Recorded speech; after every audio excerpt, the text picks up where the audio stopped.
It's the Security Weekly News. It's episode 471 of this esteemed series. I'm Doug White, and it's Friday, the 25th of April. Welcome to the show. We've got Beating the AI Game, Ripple, not what you're thinking, Numerology, Darcula, some special guests from Hidden Layer, and more on this edition of the Security Weekly News. This is a Security Weekly production for security professionals by security professionals. Please visit securityweekly.com/subscribe to subscribe to all the shows on our network. We interrupt our program to bring you this important message. It's the show that keeps you up to date on the latest security news twice a week. Your trusted source for accurate security information and expert analysis. It's time for the Security Weekly News. Imagine a world where every threat, ransomware, supply chain attacks, zero-day exploits, is stopped before it can even begin. ThreatLocker makes that world a reality with a zero-trust approach to cybersecurity. By giving you granular control on every executable that can happen in your environment, ThreatLocker protects your business around the clock. No more guessing, no more gaps, just rock-solid protection that keeps your operations running smoothly and your data secure. Discover how ThreatLocker's least privilege approach can safeguard your organization against known and unknown threats. Take the first step toward total peace of mind. Visit securityweekly.com/ThreatLocker today. All right, it's the Security Weekly News. I'm Doug White. Hit that like and subscribe button and leave a comment, please. We need your approval. Actually, we don't. We're like, no, we do. Yeah, we actually do. Or maybe not. I'm not sure, but just click the button. That way everybody's satisfied. Okay? Got it. Security Weekly listeners save $100 on their RSAC Conference 2025 full conference pass. This offer is not going to last much longer. The RSA Conference will take place April 28th to May 1st in San Francisco and on demand. So to register using our discount code, please visit securityweekly.com/RSAC25. That's securityweekly.com/RSAC25, sorry, and use the code, the mystery code 5U5SEC Weekly. We hope we see you there. I will be there. So if you want to come along, and some other hosts will be there as well. So you should come by and say hello in Broadcast Alley. Not to worry though. We do have a couple of shows for you next week, so you will not get the shakes. I recorded some things at NECCDC. If you recall, I actually did the news from there, and I recorded some interviews with some students, coaches, and the sort of organizers of NECCDC. So if you are interested in the CCDC stuff, great things to check out, and they were fun anyway. So check it out and support the students. For the children. Yeah, that kind of thing. All right. I got to tell you, this crypto thing. All right. I really like the idea. I mean, it sounded very libertarian, cool, techie, everything I like, but I don't know. There's a reason the banking industry is so heavily regulated. I mean, back in the old days, you put your gold into the first bank of Hapshat and you trusted that it would be there when you came back from the mountains next month. But of course it wasn't. Because, One-Eyed Nick and the Soggy Bottom Boys robbed the bank and your money's gone. Sorry, you have died of cholera. I think crypto is sort of in that realm currently. It's just the Wild West. There's no rules. Anybody can open a bank and try to get people to trust them, and most of them are scams. I mean, and due to the technology, One-Eyed Nick doesn't even need to ride into town on a pale horse named Devadatta. One-Eyed Nick can just scam you out of your money sitting in the comfort of their shack or home or wherever old One-Eyed Nick lives up in the mountains. So this particular crypto is called Ripple. And Ripple recommended, and there's nothing wrong with Ripple. I'm not endorsing it. I'm not criticizing it. It's a cryptocurrency. They recommended an NPM JavaScript library that's called XRPL.js, and which is a legitimate one. Okay. I mean, so this is a legitimate thing. But that library was compromised, and the compromise was designed to steal XRP wallet seeds and private keys and transfer them to an attacker-controlled server, which allowed old Nick to transfer all your gold. You have died of cholera. Now, XRPL.js is maintained by the XRP Ledger Foundation, and it is legit, except when it isn't. So this is back in supply chain world, It had over 140,000 downloads last week. The compromised versions were uploaded at all kinds of different times, and that created a supply chain effect, not only on the initial downloads, but on stuff that's using that downstream. Now, XRP says upgrade to version 4.2.5 immediately.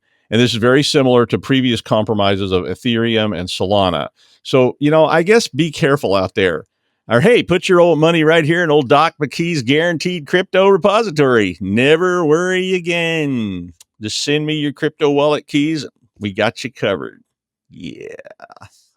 Well, speaking of old Nick with the sad eyes and the hangdog look about him, just sitting over there nursing that sarsaparilla, I got to stop this. It's like when ChatGPT, I ask a question about a circus and ChatGPT switched to some kind of circus mode and it kept calling me ringmaster and such. And I finally had to go, please stop doing that. I don't like you in circus mode. Okay. It's really weird and creepy and I'm about to freak out here. Well, the FBI said that cybercrime has now resulted in 16.6 billion with a B losses in 2024, which is an increase of 33% over 2023. Now, I do have a bit of concern about these kind of reports because there's a lot of factors here. This is called multivariate statistics, right? It increased 33% over 2023, but there's a statistical violation in there. They're assuming these things are independent. So it's possible that people just started reporting more because there was more reportability available, that they were more aware. There's all kinds of reasons, but it doesn't actually sound like it. The Internet Crime Complaint Center, or IC3 or IC cubed, or however you say it, reported 859,532 complaints last year, with 256,256 of those having actual losses. That's a weird number. 256. That's very strange. Anyway, the average loss was $19,372, which just happens to add up to 22, which is the exact number of duets in the underworld. It is. And it's also the number of letters in the Hebrew alphabet. And it's a song by Taylor Swift. It's the end, I tells you. The signs are all there. But the most impacted group in this was older Americans. Imagine that. And that's people over 60. They filed 147,127 complaints, which represented 4.8 billion with a B dollars in losses. That's about 32,626 in average losses. That adds up to 19. You know who else has 19 letters in their name? Johann Sebastian Bach. That's who. Oh, and Robert Anthony De Niro. Yeah. Okay. Sorry. I know. I got to quit doing that. Anyway, I mean, I think all these, about all these complaints and how many are not even reported, which means this number is probably a lot bigger than it actually is showing. So, like, maybe we need more news coverage of all this for the general public. I mean, all of us talk about this stuff all the time, but do we talk to the general public? I mean, I think it's time for me to be on a major network nightly, being somber, black and white, smoking unfiltered cigarettes and saying things like good night and good luck, or that's the way it is, 25 April, 2020. Yeah, call me. In that same light, attackers are opting for code exploitation at an increasing rate as a credential theft is becoming less popular. I think people started to figure out, that maybe they shouldn't use the same password and username everywhere on Earth and stuff like that. People started realizing that maybe credentials were bad, using multi-factor, all that kind of stuff. Well, this particular study was from a data breach investigation report at Verizon that found that 20% of breaches were the result of an exploit script against an exposed security vulnerability. 22% were the result of stolen credentials, and 16% were blamed on phishing campaigns. Now, I know I'm having numerology compulsions today. That only adds up to 58%. So I guess the rest of it's blamed on a guy named Bob from Lima, Ohio. And you see, I said it right. I always said Lima, and then somebody from Ohio was like, no, it's Lima. I was like, oh, like Lima beans, not Lima beans. Yeah, okay, got it. But Lima, Peru. Yeah. But seriously, that's a lot of growth in this area. I mean, the surge was mostly based on increases in attacks on VPN services, which claimed 22% of the total and represented an increase by 8 times over the previous year. I mean, basically, does anybody still try and rob a bodega with a sawed-off shotgun anymore? I mean, why? Virtual crime is less risky, obviously results in gains, and it's a rapidly growing threat. I mean, the lesson is, well, credentials are still a problem, and they're probably always going to be until we come up with a better solution. But these scripted attacks are going to get easier, They're going to use AI to get rapid responses. In fact, the AI may start monitoring the release of vulnerabilities and then able to write a script immediately and start exploiting it immediately. So the point is, you need to start thinking about your time to patch. I mean, I realize the patch committee doesn't meet again until next month, but that exploit that got published this morning, it's going to be coded up in 15 minutes or less, and it's going to be on the prowl in 15 minutes or less while you're still stirring that nasty off-white colored powder into your styrofoam cup of coffee in the break room. So be warned. Speaking of these kind of things, Darcula, yes, I said it right, Darcula is a cybercrime group that provides a phishing as a service toolkit to other bad people. I guess they could provide it to good people too. Now, as I said earlier, and like everything else now, including your toilet and your refrigerator, it's now AI enhanced. Netcraft reported that they released an update to their toolkit on the 23rd, and they have a demo video that shows a cloned Google homepage and an attacker using the AI to generate a phishing form in Chinese, add all kinds of fields to it, and then translate it into English in this demo video. I mean, I could code it. I watched the video. I was like, I could code this, but I probably couldn't code it in the next 5 minutes while I'm also doing the news. I mean, the AI means you'll start to see more dynamic fishes on the fly and quicker.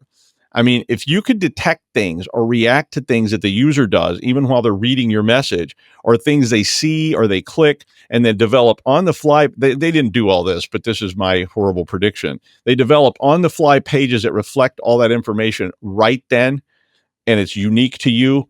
The likelihood somebody's going to click this bait is going to go way up. I mean, the AI already is reducing, the big tips you get in the phishing training, like, when it got poor broken English and so forth. Well, they fixed that. And although I don't know why they don't, I still get the ones that are, like in horrible or even in foreign languages. But I mean, I don't know why they can't run that on the instructions for that remote control, but regardless. But the Darcula site has a pre-built template, which makes it really easy for their customers to impersonate just about anything. All you have to do is type in a URL for any legitimate brand or service or anything, and the Darcula code AI downloads all the assets from the legitimate website and then creates an editable version of that website that the user can inject their phishing forms or their credential captures or whatever they want into the clone, and it looks completely legit. So the AI is now generating the phishing forms in any language. It has tools to customize the input, will maintain the original site's visual themes even. So they're coming for you. So be vigilant, advise your people, and try to start thinking about how you train people in other ways to try to prevent them from getting taken by these scams.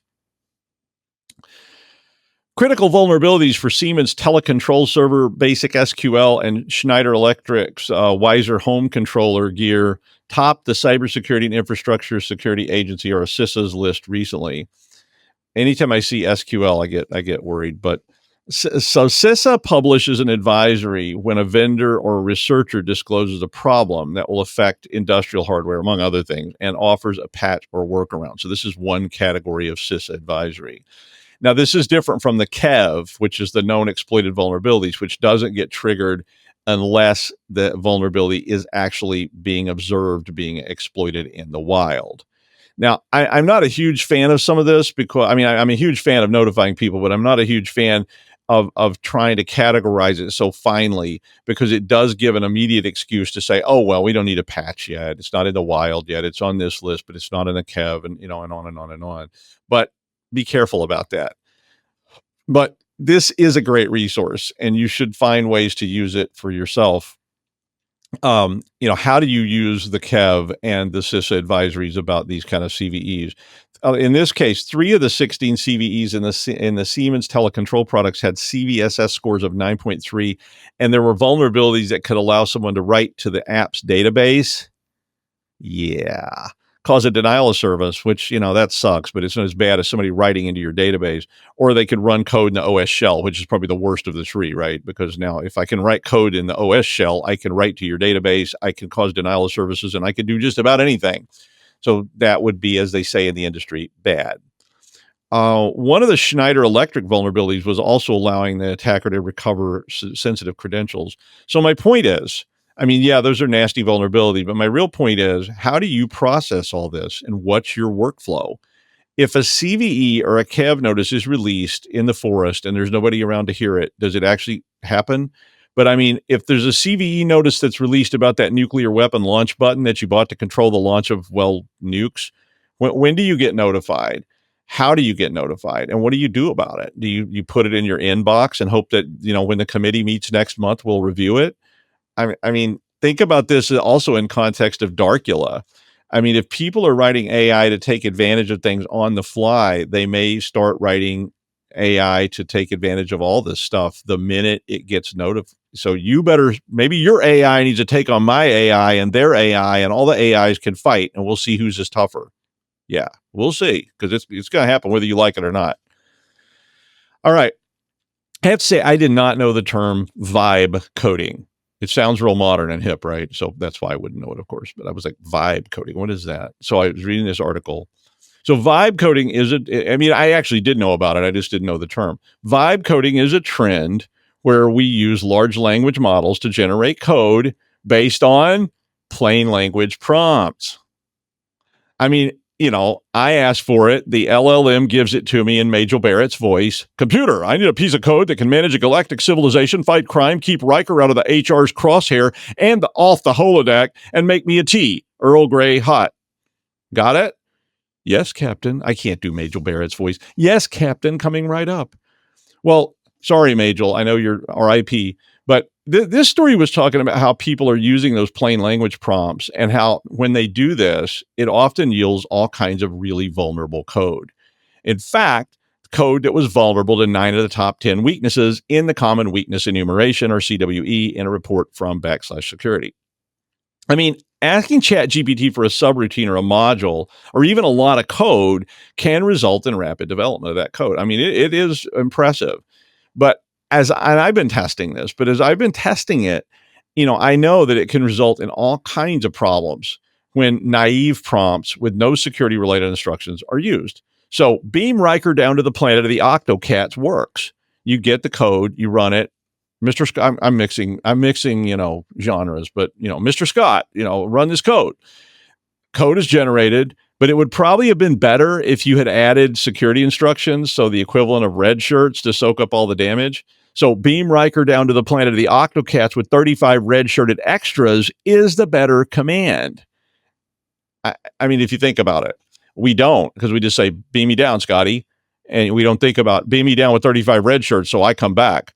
But I mean, we all like to shorten things. And if you just say, give me some code, sucker, from a banking site, it will, but it might not be good code. I mean, you didn't say good code. I mean, so maybe just saying, give me some code, sucker, for my banking site that meets the security standards we defined first might help. So keep that in mind as your vibe coding. I don't like that term. It really sounds gross. All right. Well, today we have some special guests who are going to talk about some of this some more. Malcolm Harkins is the Chief Security and Trust Officer for Hidden Layer, and Kaz Schultz is the Director of Security Research at Hidden Layer. So we have some people that actually know what they're doing instead of me. And they are here to talk about getting past some LLM safeguards and such. And I mean, if you ask ChatGPT how to cook meth, it won't tell you.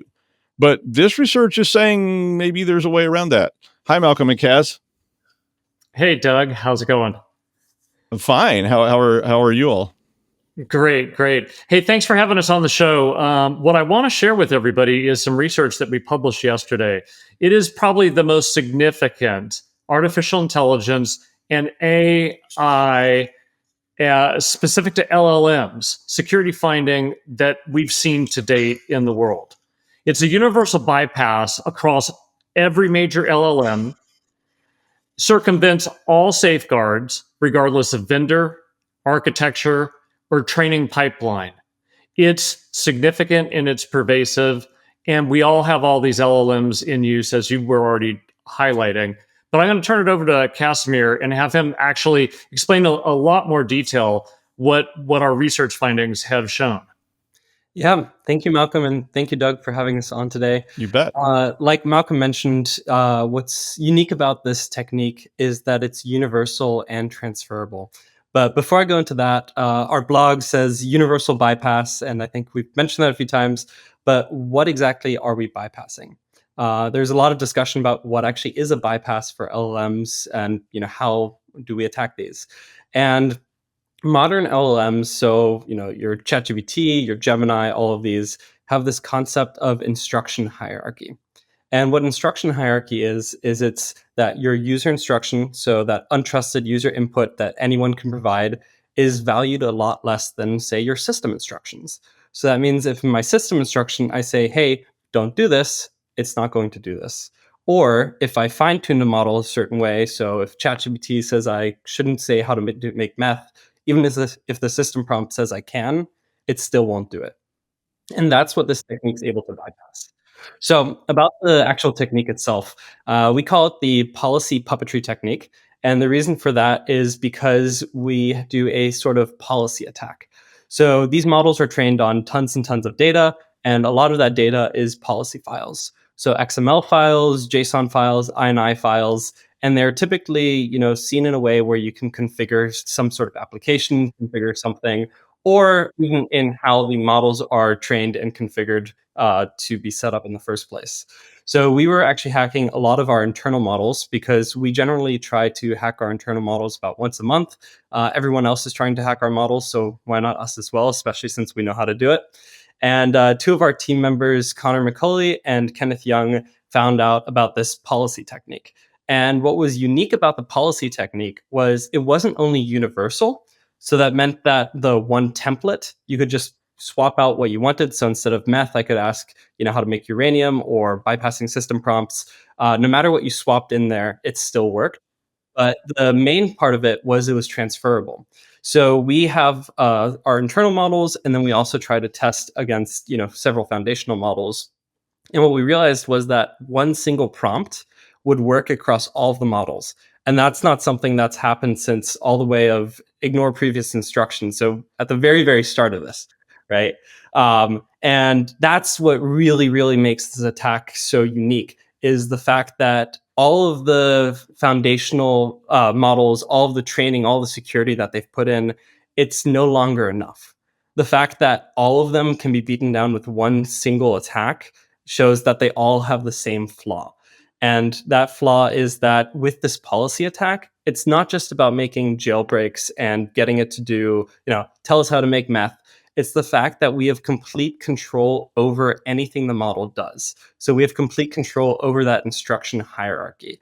So that means if the system prompt says not to do something or the model's fine-tuned not to do something, it doesn't matter. So let's say our model is in front of a SQL database, and yeah, you said SQL, and I really wish people didn't do this. But we've seen it. We've seen it many times, and it's not just hopefully a SQL injection. No, it's they'll actually have the AI models build up the entire queries for you, and then the system instructions they'll say, hey, don't let them drop the table or don't let them query these certain things. Especially because a lot of them, they might have vibe coded the MCP plugin or the other agentic plugin. But with this policy attack, what we can pretty much do is give it a line that says you are allowed to do this in the XML format, and then you are not allowed to say things like I can't do that. And then just as simple as that, we can then make it do whatever we want. So that means bypassing the system instructions. That means bypassing the actual alignment of the model. If we go back to that phishing that you were talking about, a lot of the previous security, so I come from a traditional security background. I'm a zero-day researcher. And you couldn't just embed a malicious payload anywhere on a website, right? You can't just do it a website, comment, things like that won't get parsed in the way that it actually needs to be executed. However, with policy puppetry attack, the fact that it works against all of the models, I could put a comment on a website, just a news website, for example. And in that comment, I can have my attack. And no matter what model loads that in, that attack's going to work. And I can take over the model. I can take over the output. I can dump that data. I can access any of the tools that it can access as well.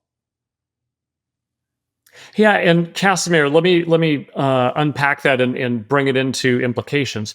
We all know that AI is used pretty pervasively now: manufacturing, healthcare, finance. Heck, even airlines are using AI to help improve maintenance on aircraft. Right, so it's not just your external-facing LLM chatbot that you might have to worry about. It's your internal ones as well, because any user whose endpoint or identity gets compromised, who interacts with an internal only LLM that's tied into that SQL database, that's tied into a manufacturing process, that's tied into the system's maintenance instructions for an airline. If I can modify the output, I can damage your manufacturing production. I could dump all the financial records for all the users. I can dump all the healthcare records for all your patients. And I can tell somebody to put a wrong bolt in a door and potentially weaken an airline while it's in flight. So the implications of this are significant. And so what I would tell people to do is they need to think about the LLMs they're developing and using and understand what they're doing for runtime protection to detect and mitigate these risks. But the other thing that you need to do, and if you just say, hey, I got my LLMs and I have AI that comes from my CRM solution, I got AI that comes from my video conferencing solution, I got AI that comes from all these other vendors that it's embedded in. What you need to do is go ask every one of your vendors, what are they doing to manage and mitigate these risks, to detect them and mitigate them? And that also includes going to your services firms, your law firms, your accountants, because guess what? The legal environment, and we all have lawyers, they're doing all these different legal things for us, intellectual property, other lawsuits. Imagine an internal LLM in a significant law firm that is dealing with proprietary information of yours, and your lawyers are interacting with it to help write briefs for a deposition, and all that data gets dumped, and it's meant to be attorney-client privileged. That is a big problem. I mean, this is a type of like supply chain poisoning, right? I mean, just to put it in sort of a simple context. I mean, it could be individual benefit kind of thing where I'm saying, I want to learn, I want to do this, I want to see these records. But it could also, like you said, it could be a way to inject poisoned information into this system, right? I mean, if you change the spec for a bolt, even if it wasn't malicious, you just say, I need to get this approved. I'm going to change the specs on these documents. I used to work in the nuclear industry and had a lot of restrictions about everything had to be just so. And if somebody's like, we're never going to get this approved because they said we can't use those bolts, so just inject into these documents. I mean, and that like you said, that could result in who knows what a heinous problem downstream. So, I mean, is that representative of this? I get the exploit. I mean, but is that a way this could be used? Absolutely, it could be used for that. But again, just take a manufacturing environment, right? And you've got AI used to help ramp a factory or tune equipment or do maintenance there, and you start making modifications. You can affect somebody's output, right? You can create downtime because they followed the wrong maintenance step, right? That in of itself could have material impact to any manufacturer that's using AI as a part of improving their manufacturing output and operations. And we're doing that in manufacturing companies. Why? So that we can have less skilled maintenance people have the ability to learn on the fly to execute the maintenance tasks. Or because they can't remember everything, instead of the old school manuals and static lookup, they just query the AI. And they trust the output that they get. Yeah, I mean, I've been learning that. I mean, even without this, I've become very distrustful of results because they aren't always accurate, and it's not always clear that they're not accurate. I mean, I asked ChatGPT a question today. I've just been doing a lot of experimental questions, and I asked it a question about a union contract, and it told me something that wasn't true. And, I went and verified, nope, that wasn't right. And, and so that wasn't even somebody trying to maliciously do something. It was just the nature of it. But if somebody's injecting things with this approach, this XML approach, even if it's just to get something for themselves, that could persist in that system, even in an internal instance. It could persist, and other people are asking questions, and this has been injected. And that's really, really absolutely. scary. And just look back at old school data breaches, whether it be Home Depot, Target, Equifax. They're all using LLMs now internally for different things. Again, instead of just attacking the database, I just dump it from the LLM. And guess what? It would be undetected, and it would bypass all of your DLP. Why? Because the DLP isn't on the LLM. Right. No, that's absolutely true. And I mean, and these things could then become massive supply chain issues if those modules get embedded in other modules, which get embedded in other modules, and on and on and on. And so even now the LLM's not even involved anymore. It's just literally created yeah, okay. All right, I quit. Yeah, I'm gonna go back and just build fires with sticks or something, and just live in a cave or yeah, an underground storage locker sounds pretty good right about now. Anything else you'd like to add? Yeah. So one other thing I wanted to add is up until now, it's about tricking the user. So not everyone is going to be checking as much as you do, right? However, a lot of people still do. Now that agents are becoming so pervasive, I mean, I think almost every media stream I've seen has mentioned MCP in the last few weeks. Mhm. With all those agents, you don't have to trick the person anymore. You just Right. have to trick the model because the model can perform tasks for you and you have full Mhm. control over all the tasks. Yeah. Well, thanks, Malcolm and Kaz, for being on. We really appreciate your insight. It's always great to have people that know what they're doing around. So thanks for coming, and we'll see you. You're going to be at RSA, so we'll probably see you there. Be sure and say hi. I'll be there, and it'd be nice to see you in person. So thank you very much for being on. Thanks, Doug. Brilliant.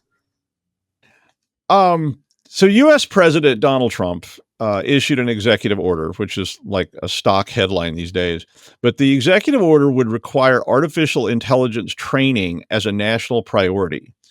The plan said it would promote early AI training in K-12 schools as critical. Okay. Now, although probably in this case, when the teacher needs to learn it, they'll just ask the students how to do it, and they'll already know, and how to cheat on the assignment using the AI. But the order, or using this XML attack, and it's like, let's change the assignment. But the order said, quote, "It is the policy of the United States to promote AI literacy and proficiency among Americans by promoting the appropriate integration of AI into education, providing comprehensive AI training for educators, fostering early exposure to AI concepts and technology to develop an AI-ready workforce and the next generation of American AI innovators." Sounds good, right? But like all the great unfunded mandates of history, it's a great idea. But at the same time, guess what? The plan completely hinges on the existence of the Department of Education. Love it or hate it. I mean, it does. And the Department of Education is being basically disassembled by other executive orders from the same administration, and they've already reduced their staff by half in the last few weeks.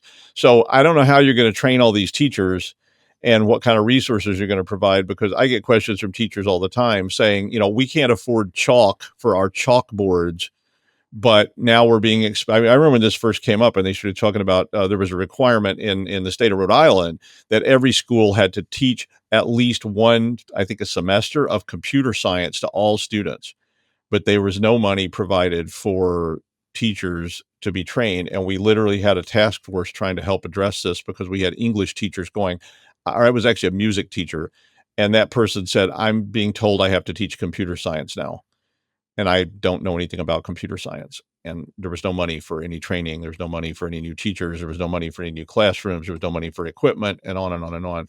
So nice idea. But if you're not going to support it and put money behind it, it's just an idea. Well, thanks, Malcolm and Kaz. I'm glad we'll see you at RSA. I will be at RSA, but if you still have some, we'll still have some cool stories here for you on the Security Weekly News if you're going to be at home. So be sure and check those out as well. Otherwise, come by and say hi. Thanks a lot.